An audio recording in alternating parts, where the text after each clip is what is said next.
More driver drama at Red Bull as per usual this season as we go towards and enter the final week of the season in Abu Dhabi.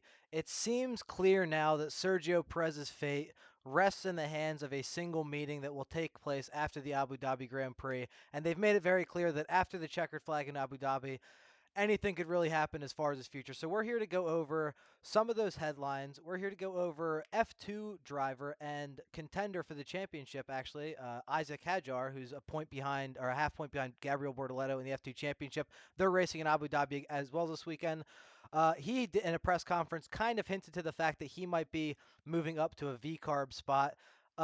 We have a little bit of a weird thing with the Red Bull merch store and saying that possibly Valtteri Bottas has Red Bull merch in the store. Could be a glitch or something like that, but we'll go through that. And then we're going to go through the cold hard stats, okay? We're going to do the stats last. I did it all comparing Lawson to Yuki to Ricardo and going session by session. And we're going to go through those stats and kind of see why I think Yuki's getting a lot of disrespect here and being generally not considered to be the one to move up next. And it seems to be like Liam Lawson will be the one to get the jump up to the main team if Perez does leave. So let's get started with the story about the meeting that will take place in Abu Dhabi. So this is Helmut Marko, obviously the yapper himself. There will be a meeting after Abu Dhabi, and the result of this meeting will be presented to the shareholders, and they will then decide what the driver situation for both teams will look like for next year. So let's just break that down real quick. I'm not gonna spend too much time, but the result of this meeting will be presented to the shareholders, and they will then decide the situation. So what? It's kind of like what happened after Belgium, right? They wanted to replace Perez with Ricardo, and it seemed like FOM Liberty Media blocked that transaction because of Sergio Perez's sponsors and because the Mexico GP was coming up very shortly after that. So maybe it's that kind of situation again. If it's that kind of situation, dude, Perez ain't going nowhere because I don't know. I just don't think Lawson's going to be able to replace that kind of money in sponsorships. Maybe he'll be able to replace some of that money in terms of the Constructors' Championship. But let's move on to what Christian Horner said. He, again, very weird, too. We got to microanalyze it a little bit because he says, I'm going to let Checo come to his own conclusions. Nobody's forcing him one way or another, Horner told reporters after Perez retired from the Qatar Grand Prix and Red Bull's slim hopes on defending the Constructors' title ended. So, what do you mean you're gonna let him come to his own conclusions, bro? What are we talking about? You know what I mean? That seems a little like he's lying, a little like a white lie, like a white lie. He said we're very much focused on really supporting him to the checkered flag in Abu Dhabi, and no longer than that. No, he didn't say that. But and then obviously it's not an enjoyable situation for Checo being in this position with speculation every week.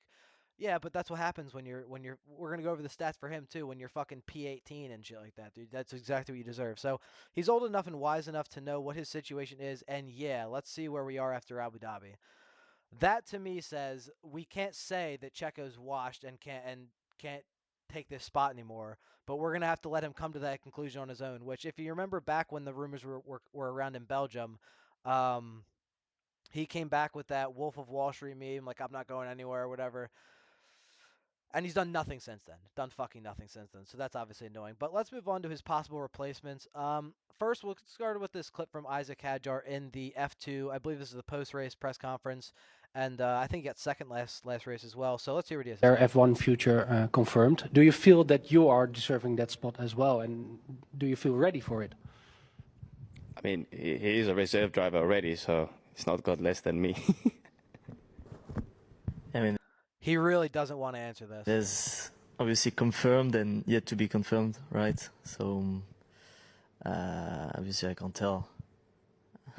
Literally can't tell you what I'm doing next season because it's not been official. But Yeah, publicly. You know already?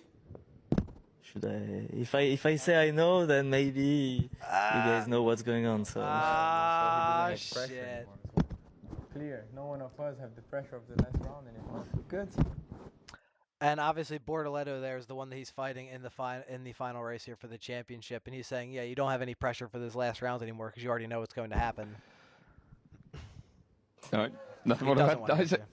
I don't like these questions because I don't like these. Don't like these questions. So very likely, Red Bull obviously likes to promote from within their junior team, and it seems like obviously Isack Hadjar is a half point behind in the championship, and Bortoleto has a spot next year, so it would only make sense that they would promote him to VCARB, and I definitely think that's what's going to happen here. But does that mean we're getting rid of somebody on VCARB or somebody's getting promoted? Because to me, that would seem like somebody's getting promoted, right? So speaking of that, this is the ESPN article, and this is I think probably mostly a product of Helmut Marko. RB's Liam Lawson, who replaced Ricciardo at the U.S. Grand Prix, appears to be the favorite to step up from the junior team in Perez's place. Although the team situation has been difficult to read all year, obviously it goes without being said. But everything that I've seen says that Lawson's going to be the favorite to replace him, and I genuinely don't understand that. And in a couple minutes here at the end of this video, we're gonna go through all the stats, and maybe you'll kind of see the same thing as me. But it seems like somehow Lawson is getting this promotion over Yuki. I'm not sure specifically why. I mean, Yuki again. We'll go over the stats, but Yuki's DNF the same as Perez, which isn't good because they both DNF too much. But other headlines, just several teams interested in signing Colapinto. It's not going to be Red Bull. But there's also Isack Hadjar is also a candidate to fill a vacancy at RB as Perez is leaving Red Bull. So that they're stating that definitively. I would say it's most likely at this point. But another possibility, who also just didn't get signed, Valtteri Bottas. So if you go on and Google like Red Bull merch Valtteri Bottas, if you just Google it, this page will come up, and it says Red Bull Racing Valtteri Bottas F1 whatever gear. It says nothing about him being on Red Bull at all. It just says him, about his stats at McLaren or whatever. So I don't know what the deal is with this. Could be some kind of glitch. I really doubt they would be already loading up merch for him, but I guess if they knew that they were going to announce it soon, maybe. So I don't know. That's a possibility. Um, wouldn't be the worst choice ever. I don't think they particularly like him, so I don't really see that happening. I'm not sure why this is going on, but it's on the F1 store. It's on the main F1 store on the Oracle Red Bull page, so I don't really know. But that just thought I'd throw that out there. Now let's get to the stats. All right, let's get to the cold hard stats here. So I went through and laid out every race here. This is Perez here, and column A is qualifying. Column B is going to be race results. So that's going to be for all of these drivers here. We have Perez here, Tsunoda, Ricciardo, and Lawson. So this is every race laid out, including sprint races. So it's just every qualifying and race result from all of those sessions. And let me not do that. Here's the head-to-head. So Yuki to Ricciardo, all sessions, so sprint and races, is 22-19 in favor of Yuki. So pretty slim margin for Yuki. So far, Yuki and Lawson, he is up 10-6 in all sessions. DNF, Tsunoda DNF 4 out of 23. Perez the same 4 out of 23.